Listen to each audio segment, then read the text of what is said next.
Hey guys, Graham Winship here. I've launched 28 products on Amazon over the last 6 years. If you've never launched a product on Amazon, this is the video for you. Today I'm going to take you through the entire process of listing your first product on Amazon. Okay, so let's get your first product listed on Amazon. I'm going to assume that you already have signed up for a Seller Central account. You're going to go to this drop down. You're going to go to catalog and you're going to go to add products. So if you're reselling a product that already exists, maybe it's already in Amazon's catalog, you could search for the product name or the UPC here, and then you would be selling the product on that listing. However, the way I run my business is I have a private label business. So I'm creating my own products. So let's say you're in that situation, you're creating a new product that's not on Amazon. So in this case, you would go to I'm adding a product not sold on Amazon. So you'll get taken to this page where you are going to select the category for your product. Now they have a big link tree of different categories. So you can see here, if I click into this one, then it goes into a subcategory and then you have subcategories of subcategories. But typically what I prefer to do is just search for the final category here. So for this example, I'm going to do instant coffee. Okay, so instant coffee. We select enter, and then we're given 4 different main categories that sub-niche down into subcategories. Now you might think, okay, well, I don't know which of these 4 categories to go in. And you also might think that doesn't make a big difference. In this case, it actually makes a massive difference. So let me explain. So as you can see here, I've brought up the referral fee percentages. Home and kitchen gets charged 15%. So 15% of every sale that you make will go to Amazon. However, you can see in the grocery and gourmet section, it's an 8% referral fee for products with a total sale price of $15 or less. So in this case, maybe we are selling instant coffee and it's going to be less than $15.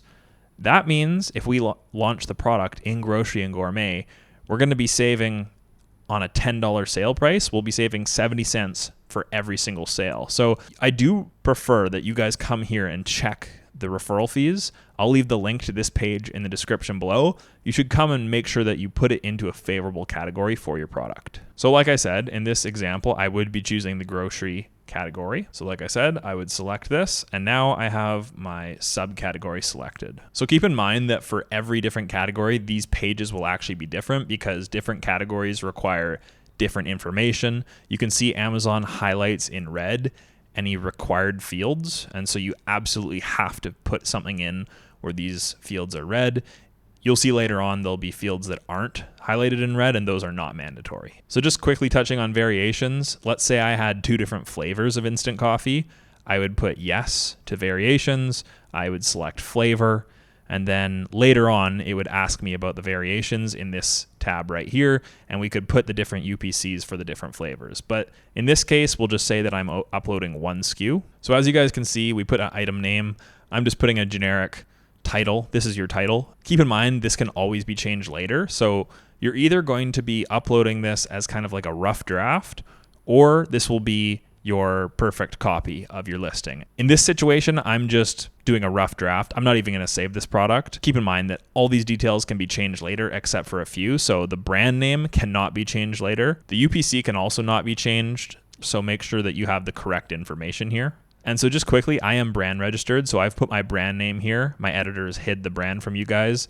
I don't need people snooping on my products. If you have brand registry, which I highly recommend, put it here. And then when it comes to the external product ID, you can select I don't have a product ID. This is the case where you are only going to sell this product on Amazon and you don't have a GS1 barcode. So for me, I only sell on Amazon. I don't sell in Walmart or physical stores. And so I don't really have a need to pay for the GS1 barcodes. And what I've actually done is applied for a GTIN or UPC exemption through Amazon. And so they've approved me, so I can just use Amazon's barcodes rather than using a GS1 barcode and having to pay for it. If you guys want to use just Amazon's barcodes instead of having to use GS1, just Google GTIN exemption and go here on Amazon. And then you'd simply select the category that you want to go. You'd put your brand registry brand name here. You'd check for eligibility, and then you'd get approved for not needing a GS1 barcode, and you could just use Amazon's ASIN as your barcode. Okay, so all the fields are no longer red. We have my brand name, we have the title, and we have the external product ID. Like I said, in cases where you're in a different category, these might be different, but most of these things are fairly obvious. You just go to hit continue now. And now you can see Amazon has populated 3 more tabs with exclamation marks, which means there are required fields here. So I'm going to start at the offer tab. Let's go a price of $9.99. Of course, this is all based on your current situation. And once again, most of this stuff can be changed. The one thing I really want you to pay attention to though is the SKU. So this cannot be changed. This is another one of those fields that cannot be changed. I recommend making your SKU something that you'll remember and be able to recognize your product by, but maybe your warehouse uses a certain SKU for this product, and so you want to use that same just for organizational purposes. This is completely up to you. Keep in mind that if you're adding this product in multiple Amazon marketplaces, the SKU needs to be the same in each of those different marketplaces so that the barcode's the same. So the SKU actually dictates the barcode, the Amazon barcode, the ASIN. Okay, so I've selected new, and we're doing Amazon will ship and provide customer service. This is Amazon FBA. 99% of you will probably be choosing this. So go there. Once you have all the fields submitted, let's go on to the next thing, which is description. Okay, so another required field. This is where you put your bullet points. Typically there's 5. We're just gonna say, I don't know, delicious instant coffee. You can add more. See up to here, you can do 5, and you can remove them if you need to. Like I said, this is a rough draft, so I'm just gonna fill in the first one, but I suggest that if you've actually done your listing properly and you have stuff prepared, that you put all the bullet points in there. In this case, I have to do a mandatory cautionary statement. Obviously, depends on your product, but I'm going to go no warning applicable, and then we can move on to the last tab here. Okay, so manufacturer, people mess this up. You just want to put your brand name. A lot of people will try to put their factory in China, but that just leads to problems down the road. So here would you just put your brand name. Unit count, I mean, if you're selling a 5-pack of something, you may put 5, but for me, I'm just gonna say 1. And then the rest of these things are fairly self-explanatory. So is product expirable? Yes. Number of items, 1. Country of origin, who knows? Maybe we're saying Brazil. So maybe in my case, I'm doing ounces of coffee. So I don't know, maybe 10 ounces of coffee. You would put that in the unit count type and unit count. This would actually display on the product detail page, so this is actually fairly important. You don't want to mess that up. Does not contain liquid contents.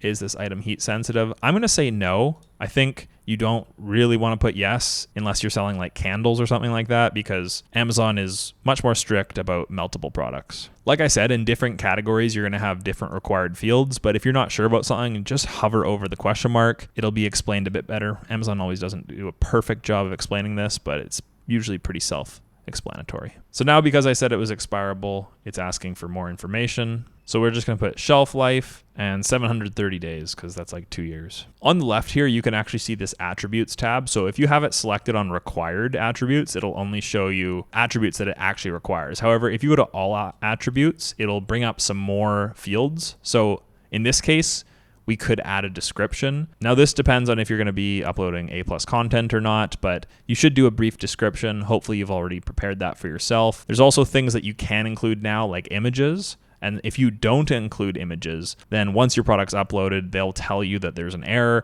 and then you'll have to upload the images anyways. So this is your chance to upload your images. Search terms under the keywords tab. This is where you can put additional keywords that you haven't put in your title or bullet points. Let's say instant coffee was already in my title, but maybe the word flavorful aroma wasn't.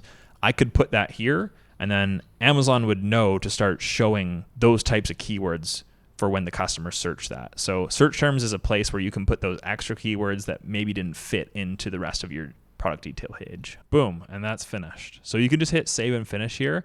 All right, and simple as that, you have your listing created on Amazon. Now, just because you have this product listed on Amazon, that doesn't guarantee that you're gonna start selling or selling well. In this video that I produced last week, I talk about the differences in branding and how you can position your product in the best way to make the most amount of sales. You should go watch it, and I'll see you guys in the next one.